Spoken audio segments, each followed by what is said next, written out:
This is gonna be the fucking classiest podcast ever. I'm still in my fucking tuxedo. Wow. Oh my god, it's already perfect. Oh my god. It's gonna be the fucking classiest podcast. Fucking fuck. I'm Mr. fucking Wow. class right now. People start looking for something to blame. And it hasn't come up yet, but you know it's coming.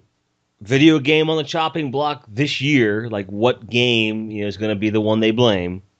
And what music is going to be the one thing that, oh, well, he listened to this and he read this magazine. Oh, damn you, Rolling Stone, you caused this, whatever.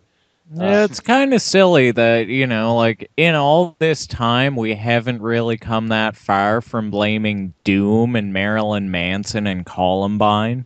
Mm-hmm. Like, all this time, and it's just like, okay, let's see who the next scapegoat is. We've done this dozens of times, and nothing ever came of it. Why are we doing it now? And we're going to keep doing it until we figure out that that's not the problem. That's the whole thing that I find personally so fucked up is like, I played Doom. I played Mortal Kombat. I play Dungeons and Dragons. I'm not fucking gonna nerd fucking who kill fucking anybody. sits around and fucking talks to you guys. Right. I'm not a psychopathic killer. I'm just some classy guy in a tuxedo. Well, one of my favorite quotes of all time by anyone said ever. Joe, I know I've told you about this, but I don't think we've actually shown it to you, and I'll have to next time you're over here. For those of you who don't know, Joe lives locally here, a close friend of mine. Obviously he lives locally. I mean, it's not like I, had him flown in for the Connect Sports video or anything. Although that'd be funny if I could. That would be awesome. It would be. By helicopter. There's this thing on the Cannibal Corpse documentary, and you don't have to be a Cannibal Corpse listener to understand this. Cannibal Corpse has always been kind of on the radar for like the right wing and the extreme conservatives in Germany and all these places that take censorship a little too seriously. When we're looking at songs that are primarily about zombies eating people, which is pure fantasy and fiction, okay? Censoring those songs doesn't make a lot of sense to me. Just because it's zombies, who gives a shit? It's zombies, right? Now, they've got other stuff that's really bad. Don't get me wrong. But the overall vibe is, this is pure fantasy and they make it a point to say this is not anything we condone. It hasn't really happened. We're not basing it on actual events. Nothing. And people are still like, oh, we got to ban this because the kids will mimic it. No. First of all, that's never happened. Oh, Jimmy. I've listened to a bit of Cannibal Corpse, but I'm not, 100% familiar with all their stuff. Is that the band that has all of their early stuff banned in Germany? Yeah. But all their later stuff is okay? Right. They even make a point on the documentary where it's like, all right, we can't sing Hammer Smash Face. We can't talk about someone getting smashed in the face with a hammer, because that's all that song's really about. But we can sing this song, which is about violating a woman's pubic area with a sharp object. This song is called Fuck with a Knife. And it's like, what? Yeah, the censorship is so fucking weird. Right, it's like if because they don't want to ban everything, but they ban those ones, whatever. But that's a whole other debate. But the point being that amidst that subject matter, they brought in Ice-T for a lot of the documentary because he's close friends with those guys. And he came out with Body Count the same time that they came out with Cannibal Corpse. And basically the top two on Bob Dole's hit list when he was running for president were Ice-T and Cannibal Corpse. And that's how they met. So he'd wear Cannibal Corpse shirts at his gigs, and they'd wear Ice-T shirts at their gigs. It was kind of like this. That's awesome. Hey, we're on the list there, And he is a fan. He's a Slayer fan, and Body Count was his heavy metal band and stuff. So he's really in there.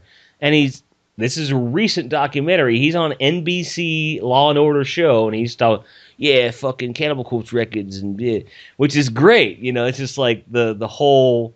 This is an iconic rap artist, you know, a decent actor, and someone who's been around forever when it comes to censorship, right? And he goes, I love this. He says, the problem isn't the Cannibal Corpse record. If you're going to listen to a Cannibal Corpse record and do something wrong, then there's a problem with you. He says, the problem is that I've got this thing in my brain that says, I've got a fork in my hand. One side of my brain says, I could stick this in my eye. Well, the other side of the brain says, no, you dumbass. If you do that, you're not going to have an eye anymore. Well, some people are missing that part of their brain. And those people are going to do fucked up things no matter what you put in their hand. So I don't think it's a matter of keeping Cannibal Corpse records out of their hands nearly as much as keeping them away from fucking forks. And it was a very, you know, simple way of looking at it, but it was a perfect analogy, perfect metaphor too, of just like people who are going to do horrible things will do them regardless. So, you know, do we blame the music? Do we blame the video game? Or do we just try to get people the help that they need? You know, this isn't about exploiting tragedy for political gain. This isn't about defending video games. I think it's about making sure that people that need help get it. Well, I mean, it's a tough call too, right? Because, like, censorship, honestly, is really about personal responsibility regarding any form of media. You know, like, every single person is different, and you can't say what's good for you is good for me, or vice versa. You know, like, what's bad for you is bad for me. We all have to make those decisions ourselves. And when you get, you know, the sheep mentality behind anything, it's a fucking dangerous thing. And, you know, like you were talking about Ice-T and Cannibal Corpse being on, like, the censor, like, their top fucking whatever list or whatever. Right. You know, you think back to the 80s when, like, Tipper Gore started, like, the PMRC. Yep. And, you know, they were just trying to steamroll anybody who, like, there's a top 11 list of banned songs. Half of them are what I would call moderately decent songs. You know, you can't have something like Wasps Fuck Like a Beast or something. You know, that's a little different. Right. But, like Twisted Sister and yeah, Motley and they Crue had D. Snyder come into court and talk to everybody about Congress at that. About all this stuff, and they were just expecting him to be some stupid heavy metal guy. And he came in and floored them. Yeah. Yeah, completely blew them away. I have the transcription of that on my computer, and I've only gotten through like 6 pages or whatever. But it's really interesting. And then the part about Pat Boone, who they expected to be on the side of censorship and was completely against it. You know, that was 2 big blows against censorship, but then they still ended up going with that parental advisory sticker anyway. Which, you know, at the end of the day, is hardly the worst thing they could come up with, right? I totally understand. It's a guideline for anybody who is curious but unsure of what mature content might entail. You know, if you don't want to hear somebody say fuck a million times, well, maybe that parental advisory sticker will keep you away from it. If you don't care, then you should be able to buy it. I don't want to shed a spotlight unfairly, but I think an excellent example of personal responsibility is Chris, who's sitting here very patiently and very politely. Whether we're talking about language or expression or anything, I think that you have to make the choice for yourself whether or not you're going to participate or allow yourself to be around certain types of content. But I know that, and we've said it before, you just choose not to swear. You have never ever censored me in any of the scripts that we've done together. You said do what you do, and that is, to me, on the most basic level, one of the most respectable forms of personal responsibility I've ever seen in a human being, and that really is saying something with my realm of experience in life. And I respect it so much that not only can you say, I won't swear, and you've never slipped once, not even close, except for a joke, and he said fudge. Ladies and gentlemen, he said fudge. What's your perspective on it as someone who definitely takes that personal responsibility to heart? It's actually hard to say it's a thing about personal responsibility because I don't choose to be around a lot of the things that I'm around. At school, I'm forced to be around it.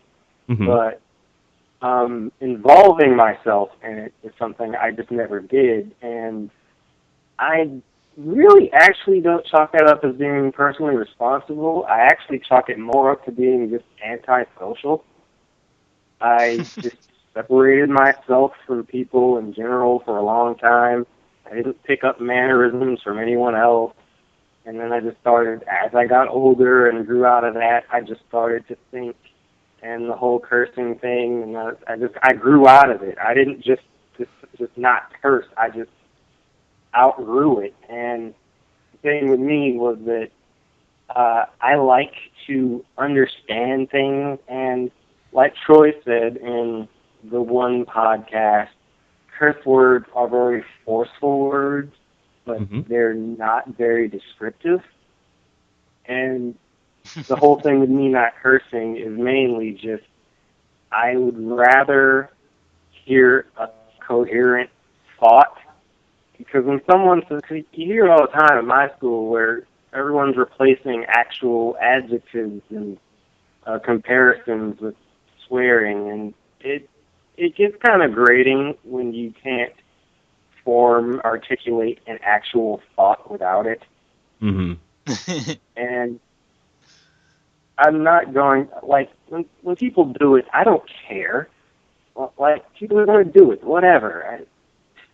What can I do? There's nothing I can do about that, and I don't care anyway. So it's like that episode of Family Guy where they tried to censor people in real life. No. No.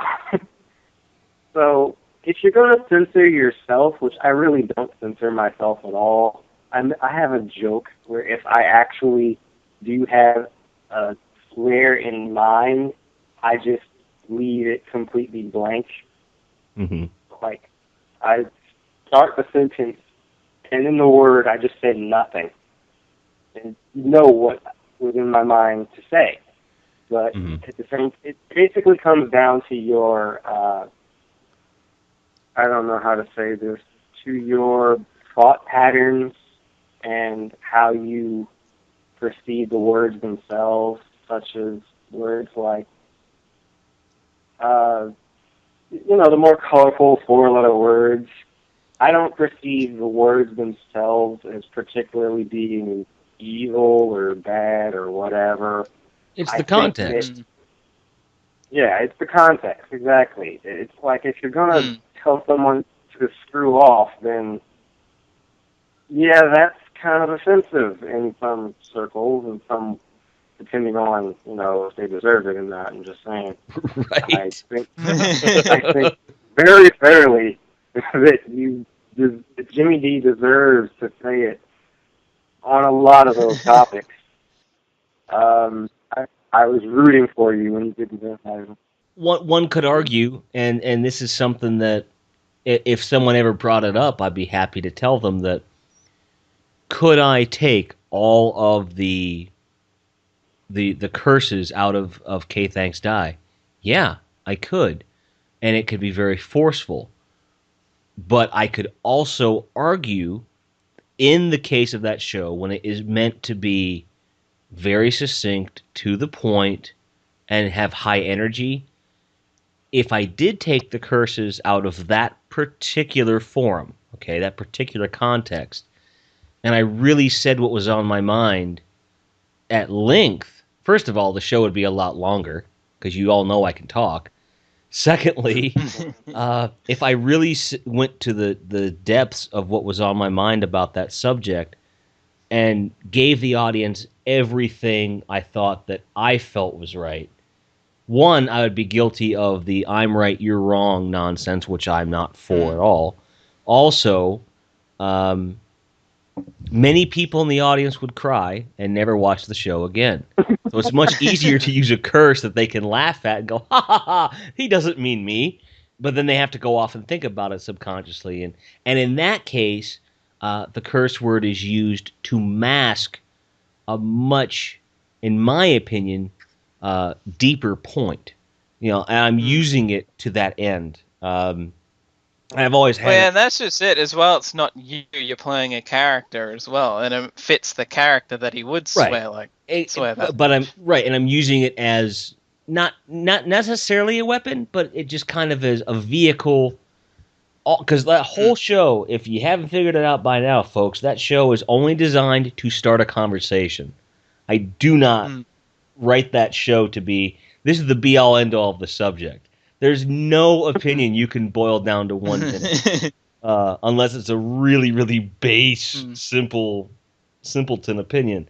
The idea is to cause a conversation. I had someone comment on the video today that, and I didn't agree with what he had to say. I understood where he was coming from, but I smiled because it started a conversation, which was, that's all I've ever wanted. Just start talking. Right. With curse words, one thing that I've always said is if you can form a sentence, a full coherent sentence without it, in casual conversation, not where it's a formal thing and you're forced, then more power to you. And if you can't, I seriously suggest you pick up a dictionary every once in a while, because you might have a bit of a problem. Right. It's something like you said, Jimmy, in I don't remember which podcast, it might have been the same one, is that it comes down to parenting, sort of, and that in parenting, if you're not going to tell your kids, teach your kids, you know, how to talk, how to do things, they're going to just pick it up from other kids, and some other kids were not raised. And I'm not going to say not raised well, I'm just going to say not raised, period, because... No, because, again, personal responsibility for your children. Right. A kid can find a way to learn things. It's what kids do. And if they just happen to be in an environment such as school where they're going to hear cursing a lot, then you might need to sit that kid down and tell them, okay, I get it. I've been there. I'm not going to tell you not to do it. I'm going to tell you when it's okay. I'm going to tell you how it's okay. And I'm going to tell you exactly when you should do it, when you're not going to basically get yourself beat the crap up.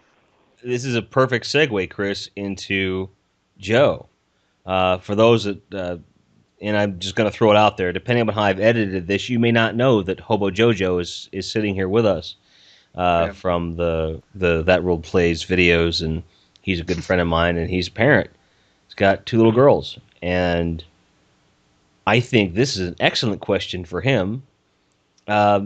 You're a very articulate dude. You don't say a lot, but when you do, I listen because I know you've thought it through. Most of the time, depending on how much beer you've had. But with what we're talking about when it comes to personal responsibility, you know, as a parent, from what I know, and I'm just going to say what I think I know because I'm not in your house, you don't seem to censor the kids or anything or what's going on. You don't go out of your way, like you're not showing them Conan the Barbarian at their age or anything like that. And I'm sure something has come up. And they're very, very young. How do you think you're going to handle this type of thing as they get older, or even now, like however you want to frame it? Well, I think in like I don't know about the future, so to say, but going like as it stands now, we don't really swear around them. At least we try not to. Mm-hmm. And it's more just so that they don't pick it up at such a young age right now. And without the Right. context, right? Right, without the context, exactly. And also so that, they're actually learning normal speak like you're talking about, like so they actually can form sentences without using those words. And with, out having to rely on those to actually, actually talk to their friends or talk to people or, ask for something, things like that. So we try not swear too much around them. It slips every once in a while, and we substitute words as just a way to censor ourselves so that we're not doing that.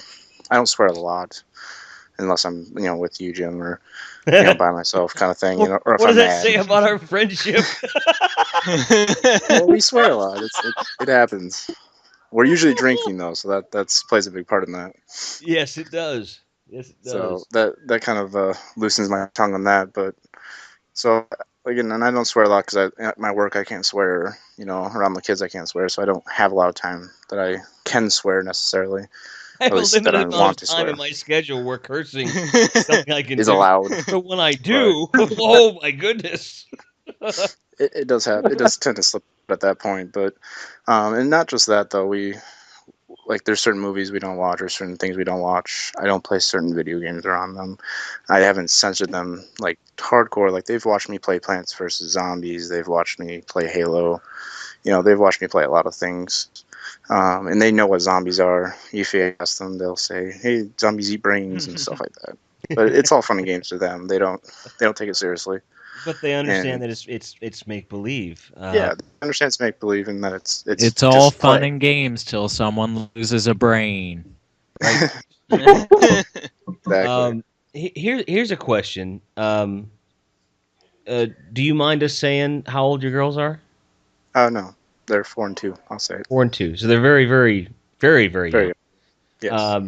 And you're generationally speaking, you're kind of in between everybody here. You got Tom and Chris who are on the younger end of the scale. Troy's closer to me, and you're right in between everybody. I think you're what 26, 24.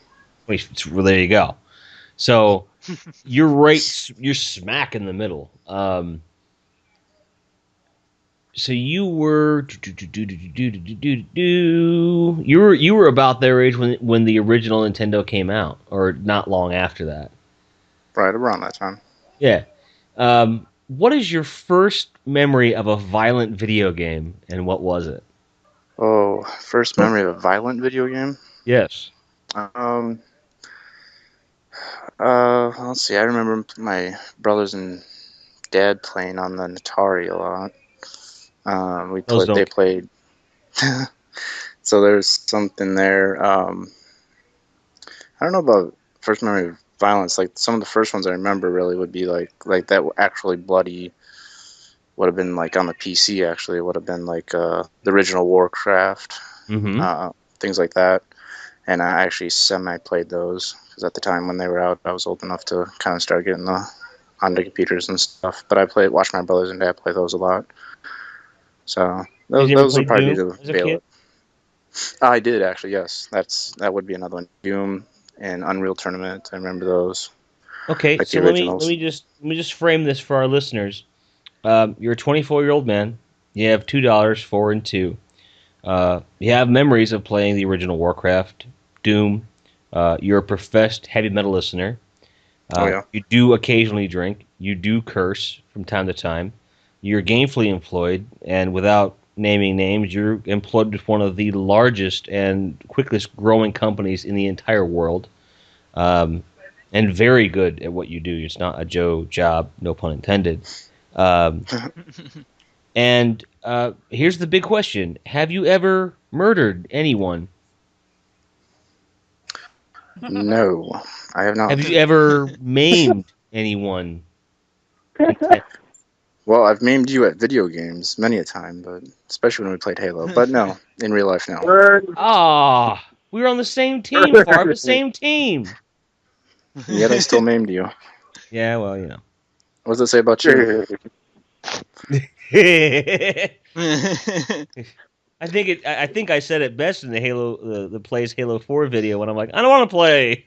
I really want to. But that's kind of my point. Here's a guy who's been exposed to everything that I've ever heard the media tell me is bad, and he's an excellent father, in my opinion. A very productive citizen, very respectful individual. He's someone that I can personally depend on, and the fucker played Doom. You know, it's like, come on. At what point do we have to say as a culture, whether it's music, video games, print media, television, movies, whatever, do we have to say that there's no empirical evidence of this? There really is not. Unless that person is inherently, violent or evil or vulgar, which is something that is a much deeper seated thing than simply, a person who's pancakes and lollipops and you show them Doom, they're not going to turn around and go kill somebody. Because here's a guy that, according to all the people like the PMRC and the ESRB, the people that were pushing towards the ESRB and so forth, not the ESRB themselves, thank goodness, they're actually a pretty sensible organization. But all these people that were pushing for all these warning labels and got their warning labels, here's a guy who still got exposed to all the things that he's not supposed to be exposed to.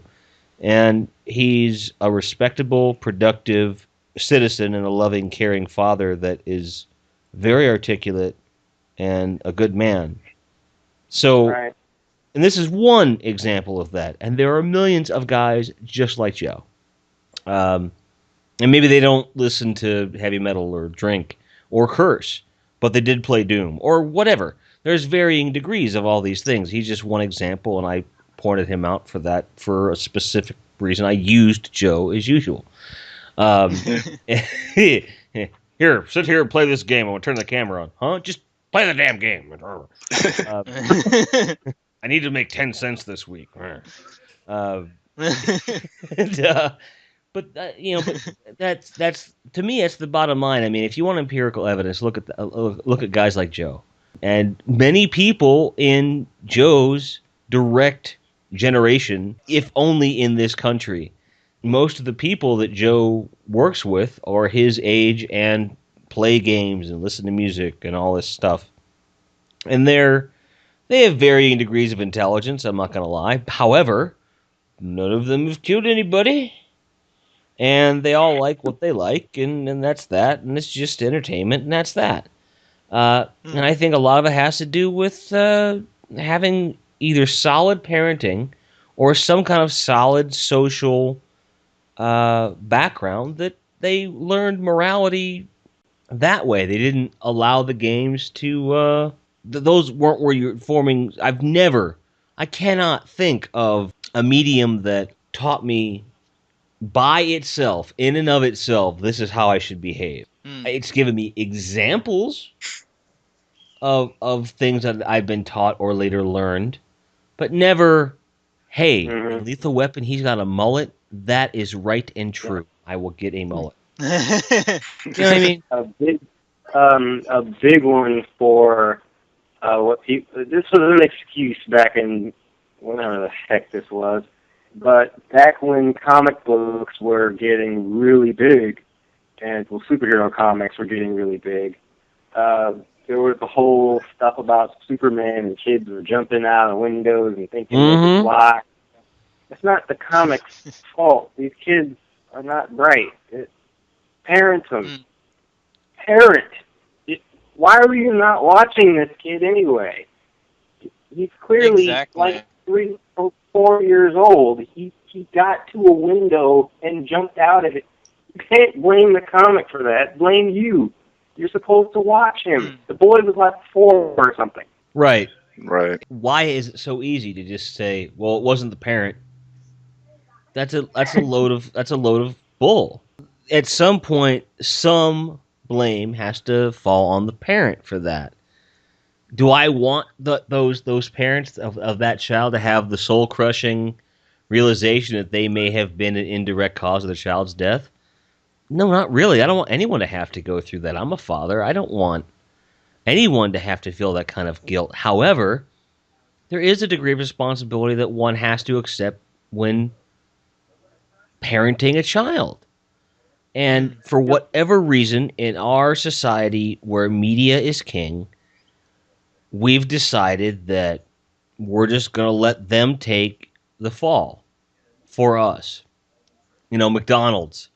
I'm fat. It's your fault. No one shoved the Big Mac in your throat. Right. You know, I'm overweight. I don't eat fast food. Guess what? I'm running out of things to blame except that I should exercise more. Hello. You know, yes, I have biological predetermining factors that you know I have to look out for. Like my genetic background is that you get overweight at a certain age, and unless you really push, you're going to be that way.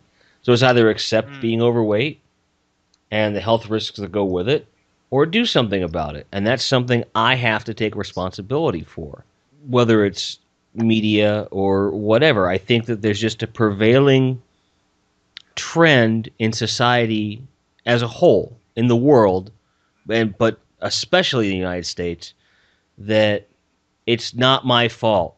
I can point the finger over here and absolve myself of responsibility. And here's the important part, so I can just keep doing it without worrying about it anymore. Yeah.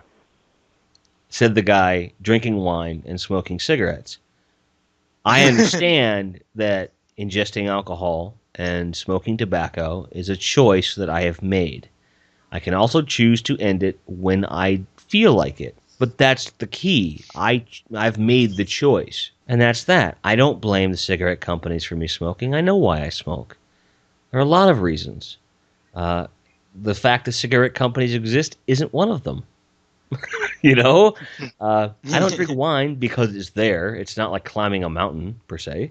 And when I ate fast food, I didn't eat it because they were telling me to. It's because it tasted good and it was an easy way to eat. And part of my decision to go vegetarian was because it would be more difficult for me to eat that kind of stuff. That was a big part of it. If you cannot take responsibility for yourself, okay, I get that. Some people are weak, and that's fine, and those people probably shouldn't be alive or breathing. That's my personal opinion. That said, that doesn't mean it gives you a license to throw that responsibility onto large groups of people, inanimate objects, or ideas that didn't force you into a darn thing. Yeah, and yes, I said darn. Right. And darn it. And there's this quote that I don't know how it's exactly worded, but it basically says, also, if you don't know how to take responsibility for yourself, then maybe having a child is not a good idea. Meaning, you're going to suck as a parent if you don't know how to take care of yourself as well. Yeah. So, this is probably another big problem. If you couldn't take care of yourself, then you're sure not going to take care of any child, which means that child's probably going to end up in messed up you, if not, and this is the most morbid way I can put it, dead. Yeah. Like the boy who jumped out of a window because he read a Superman comic. Oh, wait, it's not because he read the comic. It's because his parents weren't watching him. George Carlin had a very, very good piece about terms that were used to describe an affliction of armed people in combat. Okay, in World War I, they called it shell shock. It's very direct, simple language. Sounded like the artillery rifles themselves. Shell shock. And it's a long piece, and I'm not going to bore people. I'll probably link it in the description. But he goes through all the iterations, from shell shock to battle fatigue and combat exhaustion to post-traumatic stress disorder. Where by the time you get there, you've removed all of the emotional responsibility from the idea, let alone the term. And at the end of Vietnam and moving forward, we use the same term because you've removed all of the gravitas of the term. You've made it very impersonal. You've made it easy to say, post-traumatic stress disorder. And it doesn't say anything to the listener at all. It describes something, but in such a way that there's no emotional attachment whatsoever. And he makes the point that at the time of the Vietnam War, had that particular condition still been called shell shock, he was willing to bet that some of the people involved with that war would have gotten the attention they needed at the time. And I agree. Because as a culture, we had taken something we were uncomfortable with and swept it under the rug by virtue of, non-virtue, of deadening the language surrounding that condition because we just didn't want to have to deal with it. And parents do that kind of stuff all day long with play dates, and that's the biggest culprit in my opinion. And Joe, if you participate in play dates, oh my goodness, we have to talk. Because at that point, you're not scheduling you're scheduling the child's playtime. I remember up until I was about 12, I'd get a phone call. Jim, the phone's for you. I'd answer the phone, and it'd be one of my friends at the other end. Here's how the conversation went. Can you play? Hand goes over phone. Mom, can I play? Yes. Hand comes off phone. Yes. I will meet you in the street in 5 minutes on my bike. That's how that worked. But now you try to overstructure things, and you try to it's very frustrating for me. So I'm being very careful with the words that I choose to use. As a culture, we are taking all of the emotion and heart out of our language and our means of social interaction. It's not that I'm not grateful for things like Skype or Facebook or what have you. I am, because those are great technologies. This podcast wouldn't be possible without it. And I'm very grateful to be able to speak to people. However, those become the default, and people don't learn the social skills they need to just have a conversation with somebody. And all of that starts with the removal of personal responsibility and parental responsibility as it pertains to how to express yourself and perceive the world around you, which is the issue of censorship. And it just, to put it as succinctly and directly as I can, it burns my ass. Or as Tom would say, it shits me. quite badly. I feel myself passing through that issue's colon in particular, and it's not a pleasant feeling. Troy, as a self-proclaimed Canadian, as well as born and raised, yes, and we are not taking full advantage of your current biological state of being. Irish.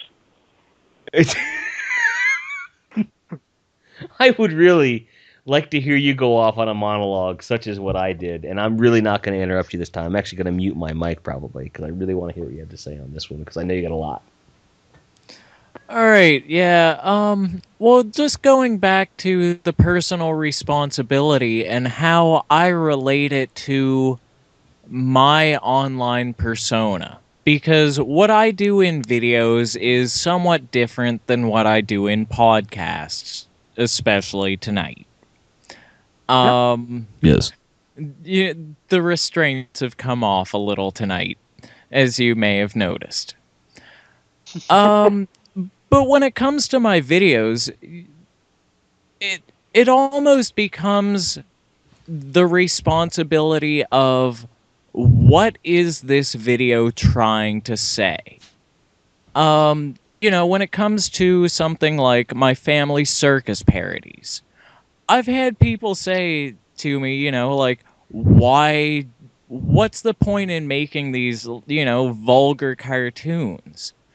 And that's exactly the point, is because it's family circus and you're just expecting something sweet and sappy and stupid.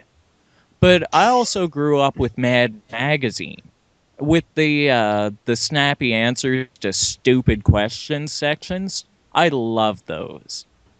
So that was almost like my way of combining the two. Is, take this family circus cartoon and roll with it. Whatever comes to mind, whatever you think would be the funniest, just roll with it.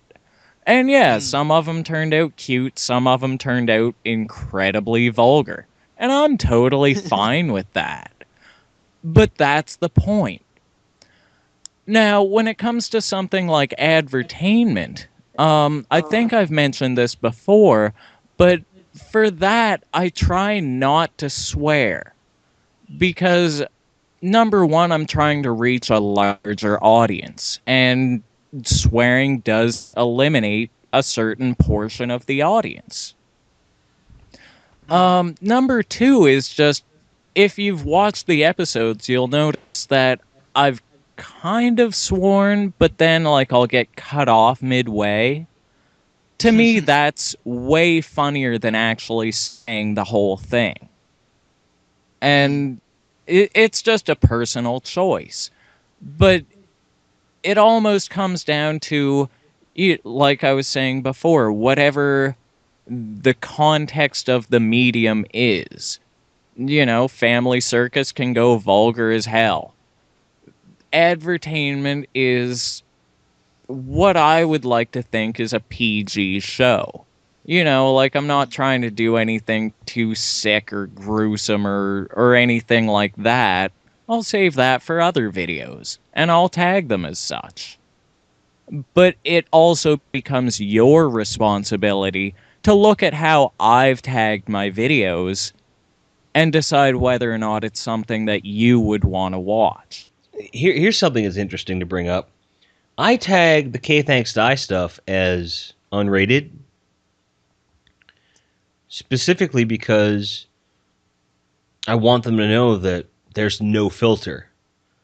And I don't mark them as explicit for two reasons. One is selfish, the other is not. And I'll admit that the first reason is because I don't want to limit the advertisers that can advertise on my shows. Because it does. And I've never, and I'm being honest here, this is the honest to goodness truth, folks. On Blip, which is our primary video host, and I'm speaking for myself here, I don't think I have ever seen a place, even on the videos I've marked as such, because there are some that I have, I don't see anywhere where it says, in the video, where this is explicit. There's no warning. It's only actually if you watch it on that video's page. Right, and even then, it's not in the video. So it's like, what's the point other than me potentially losing income? I mark the videos as unrated because they are not rated, and my mind, when I see unrated, says this is completely uncensored. Anything goes. That's hot for TV. Goes. Yeah. Right. I pretty much always set every video I ever put up, whether it's got swearing or anything bad in it or not, I just go, well, fuck it, I'll just leave it as unrated. Right. Unrated. But I don't mark the explicit anymore because I never mark that because I'm like, I might have thought of marking it for like my 20th episode of The Ring of Fire because I think there was I might have left a tiny bit of gore in that, but that's pretty much I left that in because I can't censor that because I'm using Windows Movie Maker to edit. Right, and I'll be honest, and Troy can back this up too. When you go to like censoring stuff, that can be a real pain in the keister to begin with. It can also be fun though. Well, yeah. One other thing that I should probably bring up for comedic effect is the use of bleeps. Yes, unnecessary censorship. Yes. Yeah, I have a couple of those on my YouTube channel where I took a couple shows and bleeped out just normal, ordinary words to make you think that they'd be, talking about things that they shouldn't be. Maybe I'm going in the wrong direction with this, but I always wanted to do unnecessary censorship with a presidential address. I swear I've seen at least one person do that. But yeah, I think the first unnecessary censorship thing I came across was like a song where it was from Sesame Street. The Count singing about how he likes to count everything, and they censor every time he says count. Yeah, so it sounds like he's saying that he has sex with everything. It's like the most 3, just I beep slowly. I thought unnecessary censorship for RoboCop was good too. Come quietly, or there will be beep. Dead or alive, you're coming with beep. Like that is. Please put down your you have 20 seconds to comply. I think you better do what it says, Mr. Kinney. Just things like that. After 16 years, I think I can bleep my own children. Nice. Yeah, and right. So that's the other side of censorship is that, it does exist, and can we manipulate it to our own ends? Fucking right we can.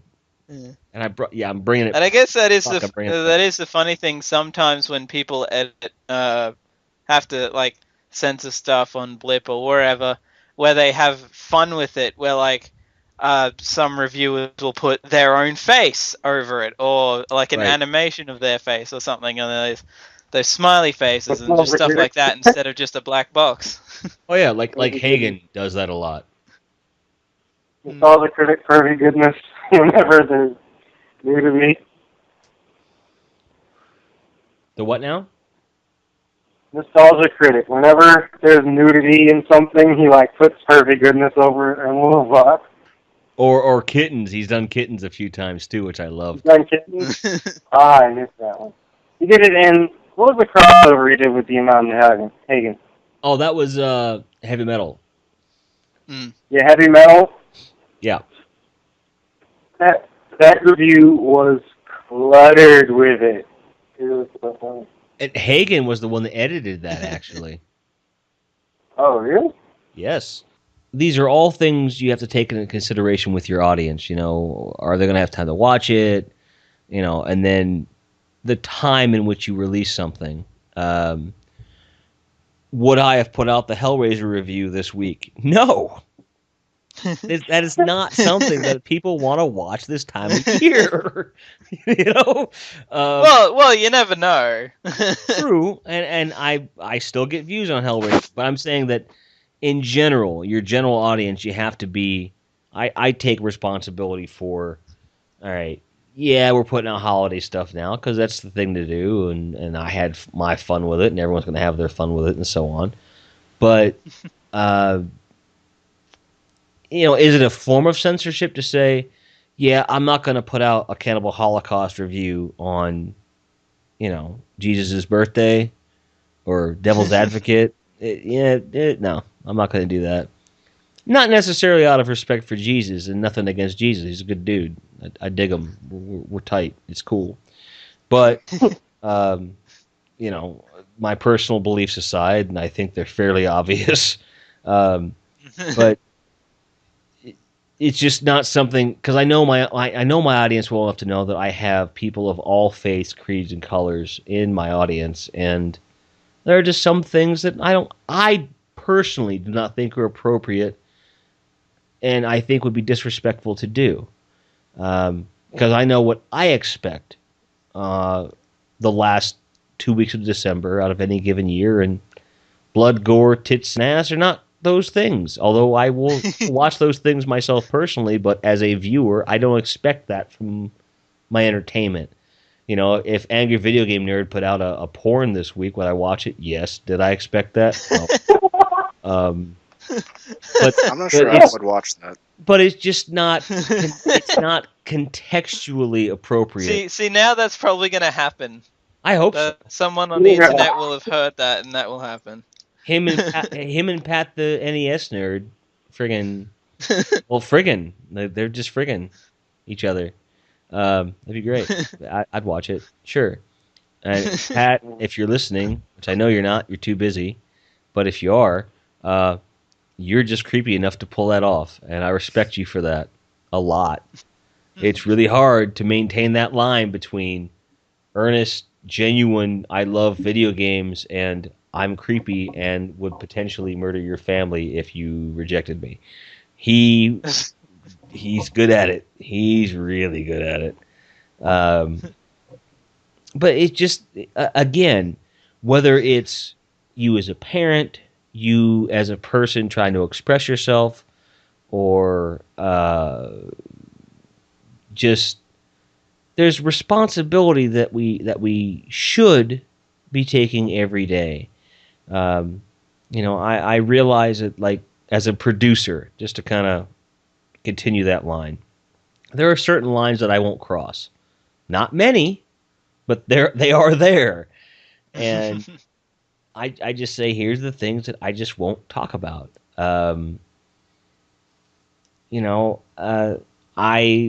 Again, because this is going to come out after the Gremlins review, I'll just toss this out there. I was very pleased to see that Chris had put in a joke about the racist character in Gremlins. Because if he didn't, I would have. Because you don't review a film like that without putting it in perspective of, this guy is a friggin' small-town fascist. He used the word Jap like 17 times in one sentence. Come on. Now, from a character perspective, well, the dude was supposedly fought in World War II, and I understand that if your goal in life for a few years of your existence is to destroy and shred and kill people from a certain country, you may not like those people too much for the rest of your life. I don't say that that's correct. In fact, I think that it's wrong. And one could argue that most people in that situation have grown beyond that. I don't know anyone from any of the wars that we fought in the Middle East. I don't know anyone that says, "Oh, those damn Iraqis," I don't know that. It doesn't. Our culture has evolved enough that doesn't happen. Brian Posehn makes the joke that I'm looking forward to the day when there's a niche subculture of people that only will watch obscure Iraqi animation, and you've got a friend named Ted that only dates really petite Iraqi women, and as opposed to like Japan and all that stuff, which is it's a fun joke, but it sheds light on the fact that there's a certain degree of reverse racism that is just as reprehensible when we talk about where culture is. We talk about censorship and things that are not socially acceptable. There's a ton of people in this country that are very latched onto the Japanese culture, or are very latched onto the Scandinavian culture, like in heavy metal. Joe knows all about that. A lot of guys, I don't like Swedish and Norwegian metal and stuff.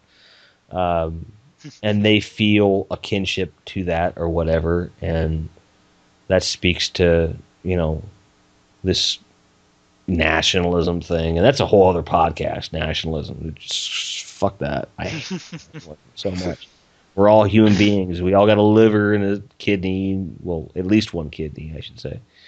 But it it all kind of comes back to throughout your life, there are choices that you make, and they affect those around you. And whether you're just walking through life as an individual and you don't express yourself creatively like a producer or whatever, it's no less important of a responsibility to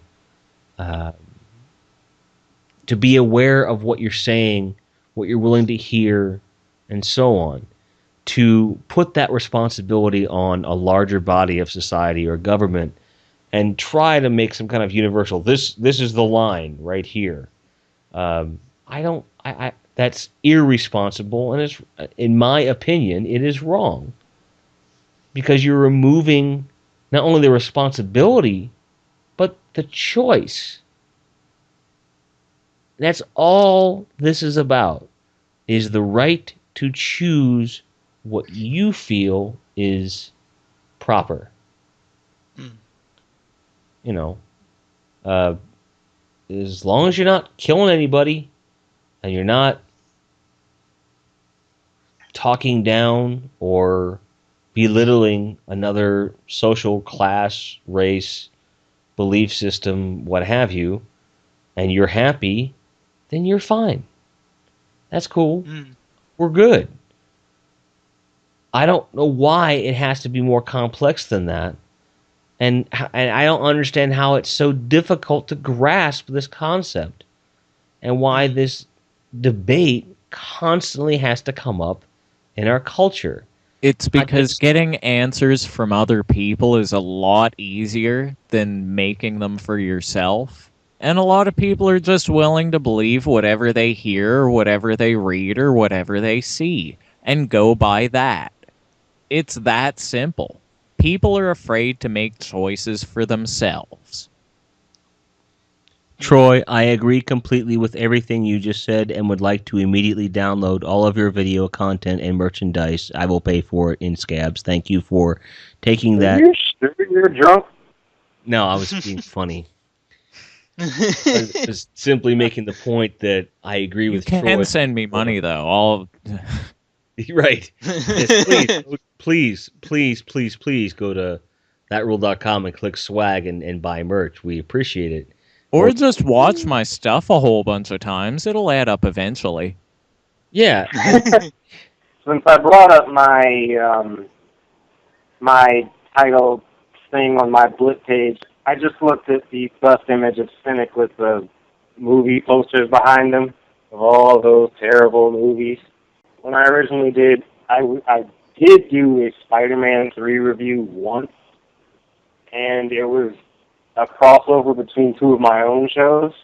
It was Cynic and Ink. And originally what ended up happening was it was more of a list. Spider-Man 3 was at the end. And when Spider-Man 3 came up, Cynic got so pissed off that he was about to just rant, and Ink muted it because basically he was going on totally uncensored there, and it was just totally hilarious because you didn't hear anything, but you saw him fuming at the camera about how much he loathed Spider-Man 3. Right. like Troy said, that how he thought it was a lot funnier that he gets cut off halfway through a swear and advertainment, or the unnecessary censorship videos, which are so hilarious. Or Howard the Duck, where the act of the cynic saying a swear word caused a temporal rift. Nice. So we've just covered about every possible angle that we could consider when it comes to censorship and personal responsibility. It really comes down to the choices we make in our lives each day, and not allowing society to make those choices for us. Because when those choices are gone, what do you have left? Not a whole friggin' lot. Thank you for taking the time to sift through our ramble, a very heavily edited ramble. I'm just going to tell you right now. But it was really fun, and we brought up a lot more points than I thought we would. So I was very grateful to have my friends here with me. So for thatrule.com, I'm Jimmy TR. This is Hobo Jojo. I'm Skeletroy Blockbuster. This has been NNTV. And I'm Thomas Fyrehart. Thank you again. By the time you listen to this, it will have probably been Christmas. So whatever holiday you choose to celebrate, have a happy one. Be safe. We'd rather you be in front of your computer, alive, listening, than dead somewhere else. This. To be continued. You goddamn right. Yeah. We'll see you next time, folks. Cheers.